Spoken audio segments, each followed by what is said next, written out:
मुख्यमंत्री नायब सिंह सैनी ने लाडवा विधानसभा में ग्रामीणों से किया संवाद। किसानों के दिल्ली कूच पर पंजाब सरकार पर साधा निशाना, कहा पंजाब में करें धरना प्रदर्शन। शीतकालीन सत्र का 5वां दिन भी विपक्ष के हंगामे की भेंट चढ़ा। लोकसभा अध्यक्ष ओम बिरला की अध्यक्षता में हुई बैठक में प्रमुख दलों में कल से सदन सुचारू रूप से चलाने पर बनी सहमति। कृषि मंत्री श्याम सिंह राणा ने यमुनानगर में 52 करोड़ रुपए की लागत से बनने वाले ओपन एयर थिएटर व ऑडिटोरियम के निर्माण कार्य का किया शुभारंभ।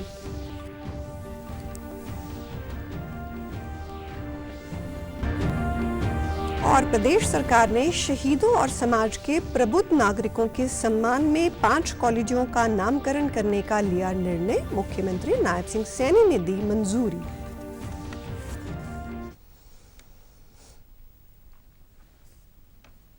नमस्कार, मैं हूं शैली तनेजा। अब समाचार विस्तार से।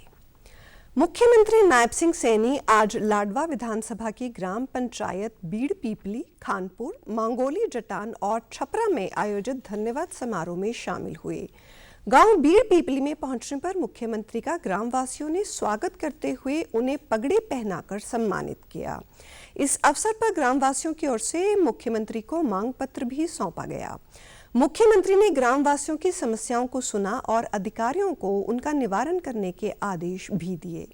पत्रकारों से बातचीत में मुख्यमंत्री ने कहा कि प्रधानमंत्री नरेंद्र मोदी की नीतियों और प्रदेश की भाजपा सरकार के कार्यों की बदौलत जनता ने तीसरी बार भाजपा की सरकार बनाने का काम किया। हम जनता के आभारी हैं। जनता की समस्याओं को सुनना और उनका समाधान करना भाजपा सरकार की पहली प्राथमिकता है।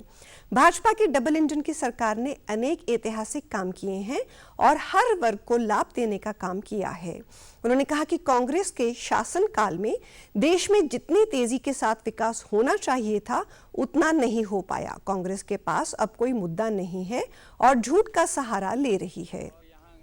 कुरुक्षेत्र में कार्यालय ऑफिस है, वहां पर भी सुनेंगे और अगर जरूरत पड़े तो चंडीगढ़ में भी सुनते हैं, क्योंकि किसी को कोई दिक्कत समस्या ना हो उसकी बात को सुनकर उसका समाधान करना यह हमारी सरकार का दायित्व है और हम लगातार उसके अंदर लग रहे हैं। लोगों को मैं धन्यवाद कर रहा हूं कि उन्होंने तीसरी बार बहुत बड़े मैंडेट के साथ सरकार बनाई है और जो हमने काम किए हैं ऐतिहासिक काम पिछले 10 वर्षों में हमारी डबल इंजन की सरकार ने आदरणीय नरेंद्र मोदी जी के नेतृत्व में किए हैं। चाहे किसान के हित में है, महिलाओं के हित में है, युवाओं के हित में है और चाहे गरीब के हित में है। हमने लगातार हर वर्ग को मजबूत करने का काम पिछले 10 वर्षों में किया है। कांग्रेस ने 55 सालों में लगातार झूठे वायदे किए हैं और हर व्यक्ति का शोषण किया है। किसानों के दिल्ली कूच के सवाल पर उन्होंने कहा कि किसानों को धरना प्रदर्शन पंजाब में करना चाहिए, क्योंकि पंजाब सरकार ने किसानों को कुछ नहीं दिया, जबकि हरियाणा की सरकार ने किसानों को करीब 24 फसलों पर एमएसपी देने का काम किया है। कि जहां सरकार है जो एमएसपी नहीं दे रहे वहां बनता है, हम एमएसपी दे रहे हैं, हमने दिया है। और ये जो इस प्रकार का झूठ कांग्रेस ने फैलाया था कि एमएसपी बंद हो जाएगा, नरेंद्र मोदी जी लगातार एमएसपी को बढ़ा करके देने का काम कर रहे हैं और अन्य फसलें भी एमएसपी पर खरीद रहे हैं। संसद के दोनों सदनों में आज लगातार 5वें दिन विभिन्न मुद्दों पर विपक्ष के हंगामे के कारण कामकाज में रुकावट आई। दोनों सदनों की कार्रवाई कल तक के लिए स्थगित कर दी गई। विपक्ष ने एक प्रमुख व्यापारिक समूह के खिलाफ कथित रिश्वतखोरी के आरोपों और उत्तर प्रदेश के संभल में हिंसा सहित विभिन्न मुद्दों को लेकर हंगामा किया। लोकसभा की कार्रवाई शुरू होते ही विपक्षी सांसद एक व्यापारिक समूह के खिलाफ कथित रिश्वतखोरी के आरोपों, संभल में हिंसा और मणिपुर की स्थिति सहित विभिन्न मुद्दों पर चर्चा की मांग को लेकर खड़े हो गए।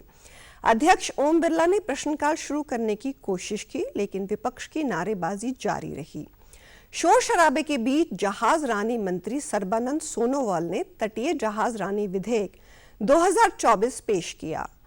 पीठासीन अधिकारी ने विभिन्न मुद्दों पर विपक्ष के स्थगन नोटिस को नामंजूर कर दिया और हंगामा कर रहे सदस्यों से अपील की कि वे सदन की कार्रवाई सुचारू रूप से चलने दें।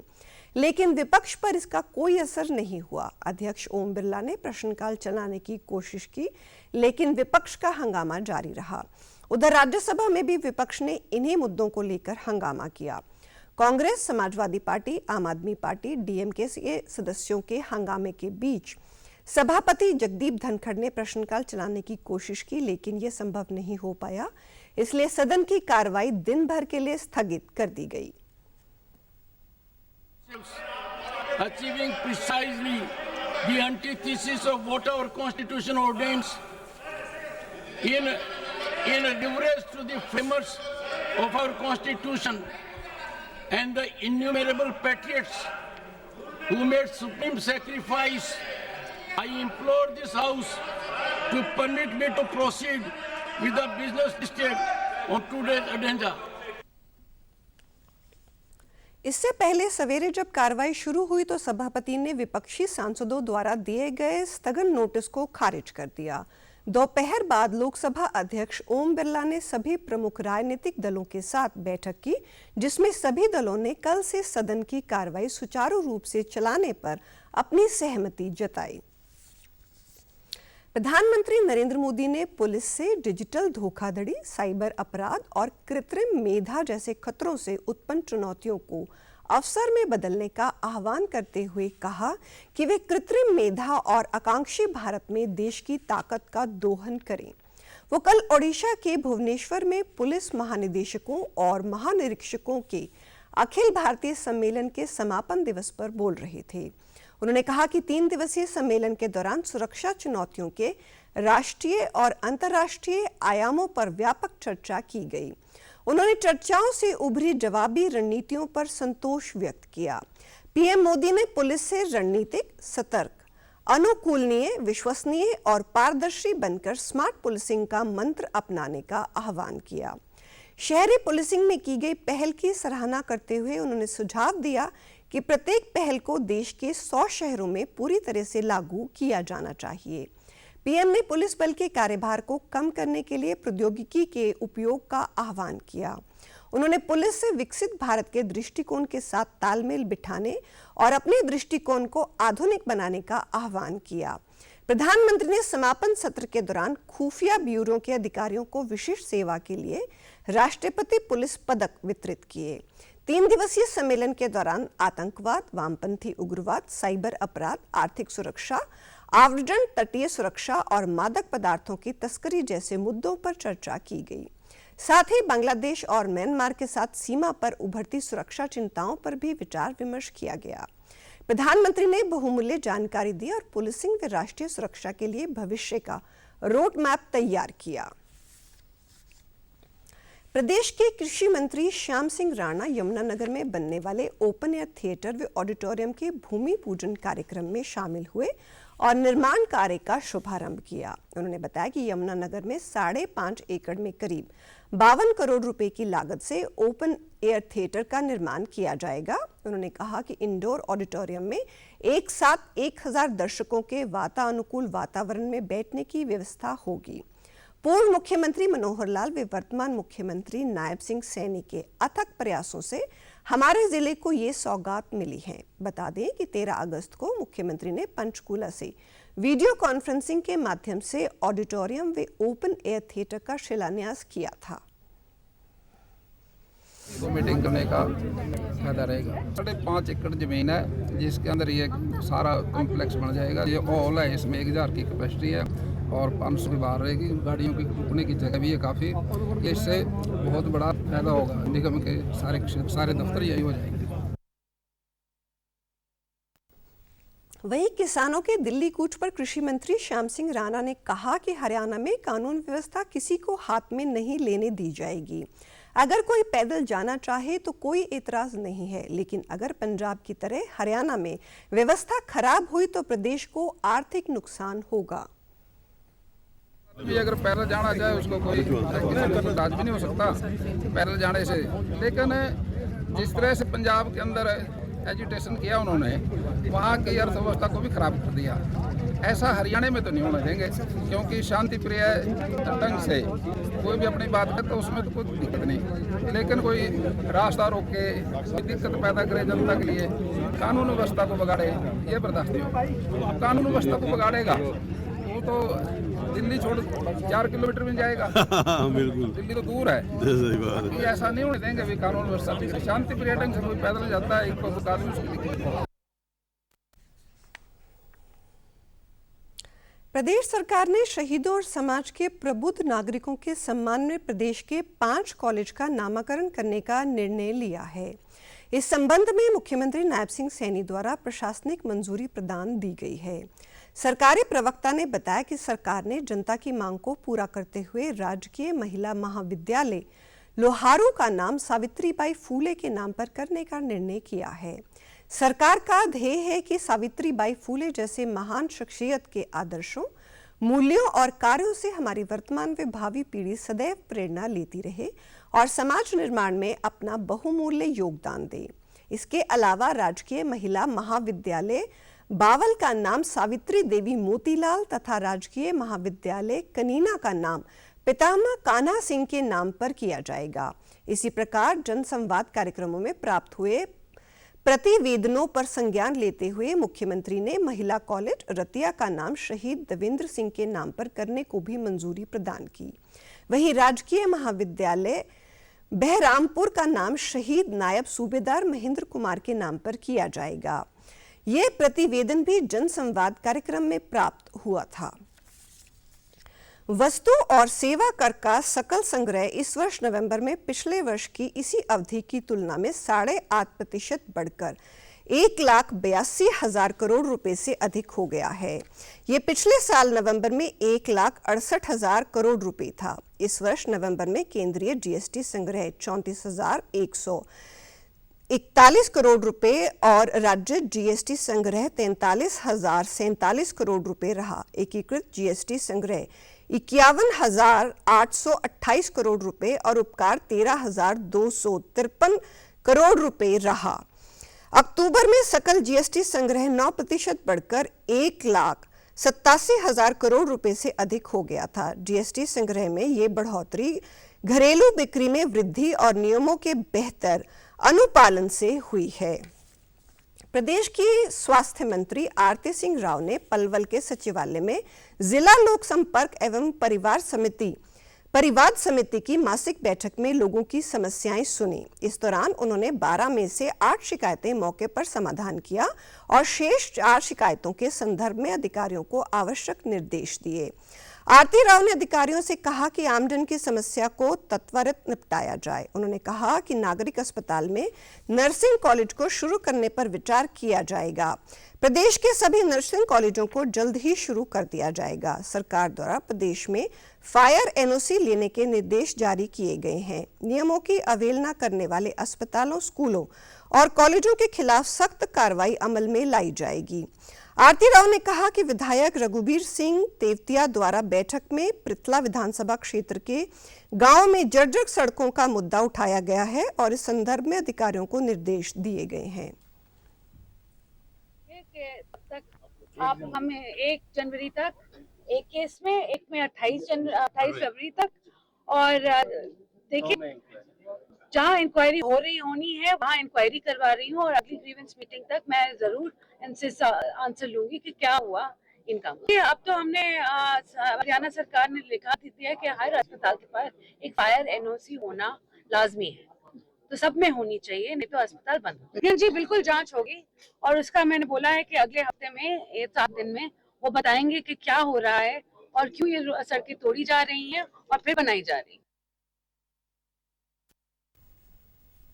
सामाजिक न्याय एवं अधिकारिता राज्य मंत्री कृष्ण बेदी ने आज नरवाना के उझाना गांव में करीब 2 करोड़ 40 लाख रुपए की विभिन्न विकास परियोजनाओं का उद्घाटन एवं शिलान्यास किया। इस दौरान उन्होंने कहा कि 2015 में पहली बार सरकार ने विद्यालयों के सौंदर्यीकरण एवं अन्य सुविधाओं के लिए सीधा विद्यालयों को ग्रांट देना शुरू की थी। उन्होंने कहा कि नरवाना में 100 बेड का एक और नागरिक अस्पताल बनवाया जाएगा। साथ ही उन्होंने ग्राम पंचायत को 31 लाख रुपए देने की भी घोषणा की। बेदी ने कहा कि अच्छी शिक्षा, बेहतर चिकित्सा और चाक चौबंद सुरक्षा प्रदेश एवं समाज के विकास का मूल आधार है। इन तीनों क्षेत्रों में सुधार होने पर देश और प्रदेश के पथ पर अग्रसर हो जाता है। प्रधानमंत्री नरेंद्र मोदी के नेतृत्व में देश निरंतर आगे बढ़ रहा है। शिक्षा हमारी मूलभूत आवश्यकता है। यही से देश के नागरिक का और देश का निर्माण होता है। पहली बार स्ट्रेंथ की कैलकुलेशन करके हमने 25,000 रुपए प्राइमरी स्कूल की, मिडिल स्कूल की 50,000 रुपए, हाई स्कूल की 1 लाख रुपए और सीनियर सेकेंडरी स्कूल की 1.25 लाख रुपए हमने शुरुआत की थी कि एक मेंटेनेंस ग्रांट अध्यापकों को दी जाए ताकि छोटी छोटी जरूरतें वो विद्यालय की पूरी कर सके।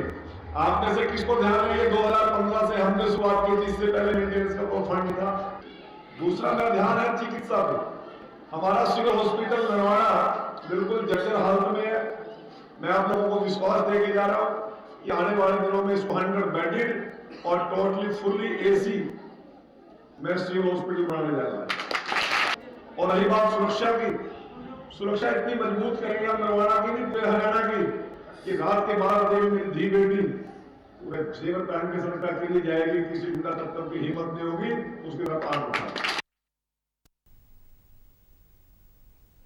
प्रदेश के मौलिक शिक्षा विभाग द्वारा पंचकूला के सेक्टर 6 स्थित राजकीय वरिष्ठ माध्यमिक विद्यालय में राज्य स्तरीय कला कार्यशाला का आयोजन किया जा रहा है। इसमें कक्षा 6ठी से 8वीं तक के कला अध्यापकों को विभिन्न तकनीकों का प्रशिक्षण दिया जा रहा है।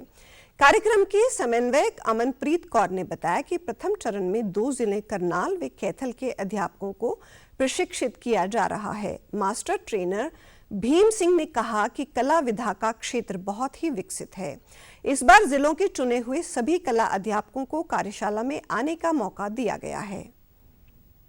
यहाँ पर पूरे हरियाणा से कुछ जिलों को चुनकर कला अध्यापक बुलाए गए हैं, जो 3 दिन यहाँ कुछ नई बातें सीखेंगे।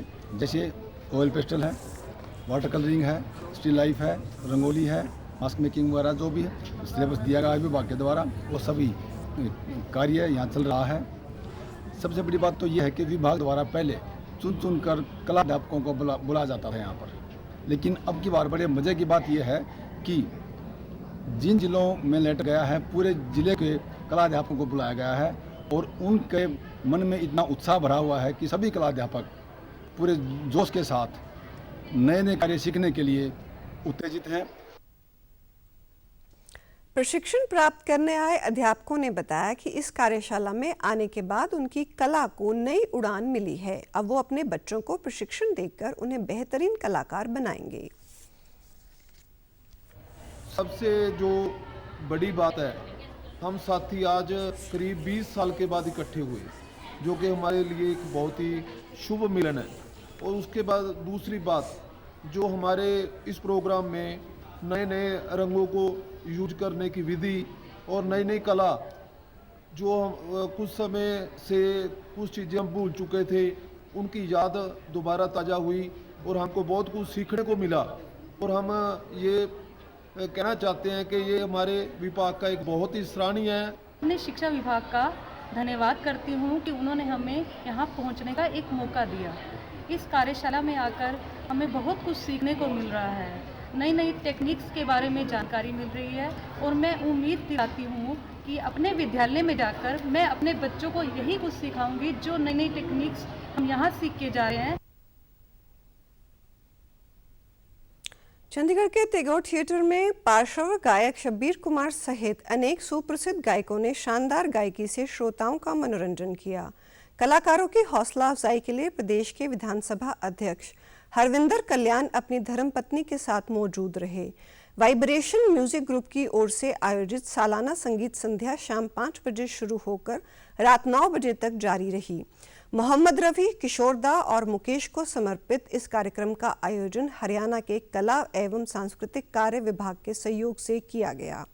इस मौके पर हरविंदर कल्याण ने कहा कि संगीत मनुष्य के संस्कारों को प्रदर्शित करने की कला है। इन गीतों में केवल शब्द और धुन ही नहीं बल्कि जीवन के कई पाठ छुपे हैं। ये केवल मनोरंजन के साधन नहीं, बल्कि ये हमारी संस्कृति, भावनाओं और समाज का जीवंत प्रतिबिंब हैं। ये गीत हमारे जीवन के हर पल के साथी हैं। खुशी के अवसरों से लेकर कठिनाइयों तक हर भावना के गीत हमारे गीतकारों ने रचे हैं। उन्होंने कहा कि गुलामी के समय में जब हर तरफ अंधेरा दिखाई दे रहा था, तब हमारे देश में अनेक ऐसे गीतकार तैयार हुए जिन्होंने अपनी लेखनी से हमारे समाज का मनोबल और आत्मबल बनाए रखा। आज हम उन्हें यादगार और अविस्मरणीय गीतों की इस संगीत संध्या का हिस्सा बन रहे हैं। संगीत की दुनिया में हरियाणा के योगदान का जिक्र करते हुए उन्होंने कहा कि इस प्रदेश ने अनेक प्रतिभाशाली गायक, संगीतकार और कलाकार दिए हैं, जिन्होंने अपनी कला कौशल से राष्ट्रीय और अंतर्राष्ट्रीय स्तर पर अपनी छाप छोड़ी है। फरीदाबाद के महिला एवं बाल विकास विभाग द्वारा वल्लभगढ़ में बाल विवाह मुक्त भारत अभियान के तहत राज्य स्तरीय प्रशिक्षण शिविर का आयोजन किया गया, जिसमें दिव्यांगजनों के लिए कार्य कर रहा एक एनजीओ भी शामिल हुआ।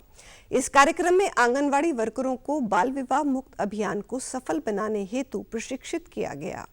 साथ ही वर्करों को 16 साल से कम उम्र के दिव्यांगजनों को उनके अधिकारों के प्रति जागरूक करने के बारे में भी बताया गया। बाल विकास परियोजना अधिकारी सुशील सिंह ने बताया कि अधिकारी ने बताया कि केंद्र सरकार ने बाल विवाह पर रोक लगाने के लिए बाल विवाह मुक्त भारत अभियान की शुरुआत की है। आंगनवाड़ी वर्करों द्वारा लोगों को बाल विवाह के प्रति जागरूक किया जा रहा है और लोगों को शपथ दिलाई जा रही है कि वे ना तो बाल विवाह करेंगे और ना ही किसी को करने देंगे। आंगनवाड़ी वर्करों ने कहा कि उन्हें बाल विवाह मुक्त अभियान को सफल बनाने के लिए विस्तार से बताया गया है। अंडर प्रिविलेज बच्चे हैं जिनके पेरेंट्स भी गरीब हैं, वो अपने बच्चों को नहीं दिखा पा रहे हैं या फिर वो इतना खर्चा नहीं कर पाते हैं कि बच्चों को वो ठीक करवा पाएँ, या जैसे स्पीच थेरेपी वगैरह है, या जैसे ब्लाइंड बच्चे हैं या फिर डिसेबल्ड बच्चे हैं, हैंडीकैप बच्चे हैं, उन बच्चों का वो इलाज ज़्यादा नहीं करा पाते because it is not disease. ये डिजीज़ तो नहीं है, एक डिसेबिलिटी है। तो इसमें सिर्फ हमें बच्चों को विश्वास उनके अंदर जगाना है कि हाँ वो भी बहुत कुछ कर सकते हैं। तो उनकी वो शुरुआत ये एनजीओ अपने थ्रू करवा रहा है। बच्चे जन्म से ही अंधे होते हैं, गूंगे होते हैं, बहरे होते हैं, विकलांगता होती है जिन बच्चों में, उनके बारे में हमारे को बताया गया और बहुत अच्छे से हमारे को प्रशिक्षण दिया गया, और जिससे हमें काफ़ी बातों की जानकारी नहीं थी और आज जानकारी हुई है। और इन्होंने हमें एड्रेस भी बताया है कि यदि कोई ऐसा बच्चा आसपास एरिया में है तो उसको आप ला सकते हो और हम पूरा सहयोग करेंगे और आप उसके भागीदार ज़रूर बनो। Association for welfare of handicap के निदेशक हिमानी अरोड़ा ने बताया कि आंगनवाड़ी वर्करों के साथ मिलकर बाल विवाह मुक्त भारत अभियान व दिव्यांगजनों के लिए बेहतर कार्य करेंगे। कैसे डिसेबल्ड बच्चों के बारे में उनको जागरूकता देनी है, कैसे वो बच्चे पहचान के हमारी संस्था में पढ़ाई व ट्रेनिंग के लिए भेज सकते हैं, इस बारे में उनको जागरूक किया गया। 80 ऐसे वर्कर्स ने आज पार्टिसिपेट किया। और संयुक्त किसान मोर्चा के नेतृत्व में आज हजारों किसानों ने नोएडा से दिल्ली कूच किया। एक दिन पहले ही किसानों और प्रशासन के बीच उच्च स्तरीय बातचीत हुई थी। फिलहाल किसानों के ऐलान के बाद नोएडा और दिल्ली पुलिस अलर्ट और बॉर्डर पर सतर्कता बरती जा रही है। दिल्ली आने वाले रास्तों पर भारी जाम लग गया है। वहीं कल चंडीगढ़ में भी किसानों ने 6 दिसंबर को शंभू बॉर्डर से पैदल ही दिल्ली कूच का ऐलान किया था। कुछ एडवांस इन्फॉर्मेशन मिली थी कि कुछ किसान संगठन हैं जिन्होंने दिल्ली कूच का ऐलान किया है, और अभी जैसा कि आप जानते हैं पार्लियामेंट सेशन इन प्लेस है, तो फ़िलहाल उन्हें नई दिल्ली में एंटर करने की परमिशन नहीं दी गई है इस प्रोटेस्ट के लिए। तो इसी के लिए हमने भी अपनी तरफ से पुख्ता इंतज़ाम किए हैं। हमारी कोशिश यही रहेगी कि किसी भी तरह से दिल्ली में लॉ एंड ऑर्डर डिस्टर्ब ना हो, ट्रैफिक की समस्या ना आए और आम जनता को भी किसी तरह की परेशानी ना हो। प्रधानमंत्री नरेंद्र मोदी कल चंडीगढ़ दौरे पर आएंगे। इस दौरान वे पंजाब इंजीनियरिंग कॉलेज के कई राज्यों के वरिष्ठ पुलिस अधिकारियों के साथ बैठक करेंगे। इस दौरान राजेंद्रा पार्क से पैक तक का रास्ता पूरी तरह से बंद रहेगा। प्रधानमंत्री के दौरे को लेकर यातायात पुलिस ने विशेष दिशा निर्देश जारी किए हैं। पंचकूला से चंडीगढ़ में सुबह 8 बजे से शाम 5 बजे तक भारी वाहनों का प्रवेश प्रतिबंधित रहेगा। वाहन चालकों को जीरकपुर और अन्य वैकल्पिक मार्गों का उपयोग करने की सलाह दी गई है। यातायात पुलिस ने वाहन चालकों से अपील की कि वे इन दिशा निर्देशों का पालन करें ताकि किसी भी प्रकार की असुविधा से बचा जा सके। प्रदेश के विकास एवं पंचायत मंत्री कृष्ण लाल पंवार ने कल पानीपत में कारगिल शहीद हवलदार विजय के गांव पूठर में आयोजित सम्मान समारोह में उनकी प्रतिमा पर पुष्प अर्पित किए। ग्रामीणों को संबोधित करते हुए उन्होंने कहा कि शहीद हमारे लिए प्रेरणा है, हमें उनकी शहादत को कभी नहीं भूलना चाहिए। उन्होंने गांव में शहीद के नाम से ई-लाइब्रेरी बनवाने व शहीद के नाम से मुख्य द्वार बनवाने का भी आश्वासन देते हुए सैनिक भवन कॉम्प्लेक्स का शिलान्यास भी किया। उन्होंने अपने ऐच्छिक कोष से 21 लाख रुपए सैनिक कॉम्प्लेक्स में सहयोग के रूप में प्रदान करने की घोषणा की। पवार ने कहा कि भारतीय सेना में हर 10वां जवान हरियाणा का है। केंद्र सरकार ने 1 रैंक 1 पेंशन की मांग को पूरा करके सैनिकों का सम्मान किया है। हम आज खुली हवा में सांस ले रहे हैं तो इसके पीछे शहीदों की शहादत वे देश के प्रति उनका समर्पण है। सरकार शहीदों के परिवार का विशेष ध्यान रखती है। सरकार शहीदों के परिवारजनों को 1 करोड़ रुपए की राशि उन्हें सहायता राशि के रूप में प्रदान करती है और शहीद के परिजनों को नौकरी देने का प्रावधान भी केंद्र सरकार ने किया है। राष्ट्रपति द्रौपदी मुर्मू कल अंतर्राष्ट्रीय दिव्यांगजन दिवस पर राष्ट्रीय दिव्यांगजन सशक्तिकरण पुरस्कार प्रदान करेंगी। कुल 22 व्यक्तियों और 11 संस्थानों को राष्ट्रीय पुरस्कार से सम्मानित किया जाएगा। सामाजिक न्याय और अधिकारिता मंत्री डॉक्टर वीरेंद्र कुमार इस अवसर पर दिव्यांगजन के सशक्तिकरण के लिए अनेक कल्याणकारी योजनाओं का शुभारंभ करेंगे। सर्वश्रेष्ठ दिव्यांगजन श्रेणी में व्यक्तिगत उत्कृष्टता के लिए इस वर्ष अमर जैन राष्ट्रीय पुरस्कार ग्रहण करेंगे। वह 100% दृष्टि बाधित लोगों को कानूनी परामर्श उपलब्ध कराते हैं। अमर जैन ने अपनी प्रेरक जीवन कथा साझा करते हुए उन्हें समक्ष आई बाधाओं का उल्लेख किया। 75% गतिशीलता दिव्यांगता के साथ प्रतीक खंडेलवाल को सर्वश्रेष्ठ दिव्यांगजन श्रेणी में व्यक्तिगत उत्कृष्टता के लिए सम्मानित किया जाएगा। वह रैंप माई सिटी के संस्थापक हैं। उन्होंने बताया कि उनका स्टार्टअप उद्यम किस तरह शहरी परिवेश को दिव्यांगजनों के लिए अधिक सुगमय बनाने में मदद कर रहा है। सऊदी अरब के शहर रियाद में 2 से 13 दिसंबर तक होने वाले संयुक्त राष्ट्रीय मरुस्थलीकरण रोकथाम सम्मेलन में भागीदारी के लिए पर्यावरण मंत्री राव नरबीर सिंह के नेतृत्व में प्रदेश का एक प्रतिनिधिमंडल कल नई दिल्ली से रवाना हुआ। इनमें पर्यावरण एवं वन्य जीव विभाग के अतिरिक्त मुख्य सचिव आनंद मोहन शरण, राज्य जैव विविधता बोर्ड के अध्यक्ष रणदीप सिंह जौहर, बोर्ड के प्रधान मुख्य वन संरक्षण एवं सदस्य सचिव विवेक सक्सेना, अतिरिक्त प्रधान मुख्य वन संरक्षण डॉक्टर टीपी सिंह शामिल है। ये आयोजन ग्रीन जोन व्यवसायों, वैज्ञानिकों, वित्तीय संस्थानों, गैर सरकारी संगठनों और प्रभावित समुदायों को भूमि बहाली और सूखे से निपटने के लिए स्थायी समाधान खोजने पर सहयोग करने के लिए एक प्रभावी मंच प्रदान करेगा। सम्मेलन में भाग लेने वाले पहले कैबिनेट मंत्री राव नरबीर सिंह ने कहा कि प्रधानमंत्री नरेंद्र मोदी के विकसित भारत 2047 के संकल्प में जलवायु परिवर्तन के लिए भी ऐतिहासिक कदम उठाए जा रहे हैं।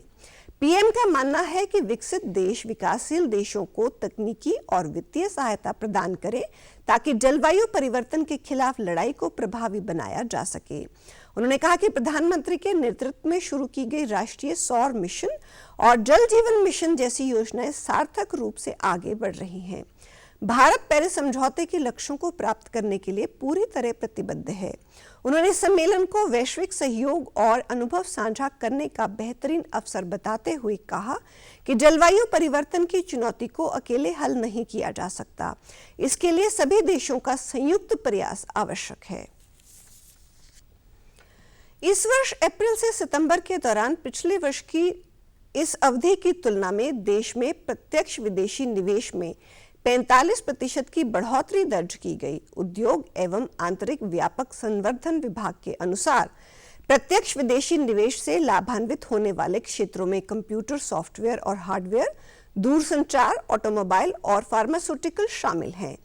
प्रत्यक्ष विदेशी निवेश से अर्थव्यवस्था में बेहतर प्रौद्योगिकी के साथ साथ अधिक निवेश और रोजगार सृजन होता है। जुलाई से सितंबर की दूसरी तिमाही के लिए प्रत्यक्ष विदेशी निवेश भी पिछले वित्त वर्ष की इस तिमाही की तुलना में 43% बढ़ा है। समाचारों में आज इतना ही। नमस्कार।